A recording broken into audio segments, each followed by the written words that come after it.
പത്രാവരത്തും കൊട്ടാരക്കരയിലും മാത്രമുള്ള ഒരു സംഭവമുണ്ട്. കേരള കോൺഗ്രസ് പിയുടെ പ്രവർത്തകർ നേതാക്കന്മാരെന്ന് പറഞ്ഞാൽ പുള്ളിക്ക് പ്രജകളല്ല, എച്ചില് തിന്നുന്ന പട്ടികൾ.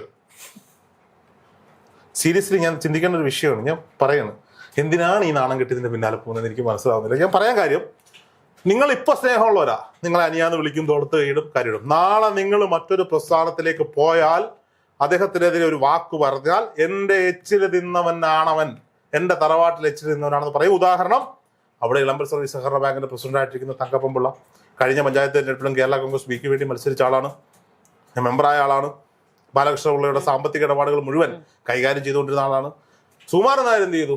ഈ കമ്മിറ്റി പിരിച്ചു വിട്ടപ്പോൾ ഈ പുള്ളിയെ പിടിച്ച് അഡ്കോ കമ്മിറ്റിയുടെ ചെയർമാനാക്കി.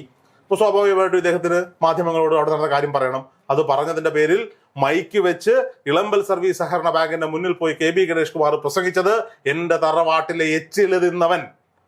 നാളെ എന്തെങ്കിലും കാരണവശാൽ ഈ നിയമസഭാ തെരഞ്ഞെടുപ്പിൽ പരാജയപ്പെട്ടാൽ അടുത്ത പരിപാടിയിൽ ഇദ്ദേഹം പറയും, ഞാൻ കൊടുത്ത റോഡിലൂടെ സഞ്ചരിച്ച്, ഞാൻ കൊടുത്ത സ്കൂളിൽ കുട്ടികളെ പഠിപ്പിച്ച്, ഞാൻ കൊടുത്ത എന്തൊക്കെയോ ചെയ്തിട്ട് എന്റെ എച്ചില് തിന്ന് നടന്ന പട്ടികൾ എനിക്ക് വോട്ട് ചെയ്തില്ല എന്ന് പറയുന്നത് പത്രാവരംകാർ കേൾക്കേണ്ടി വരുന്ന ഒരു സാഹചര്യം ഉണ്ടാവും.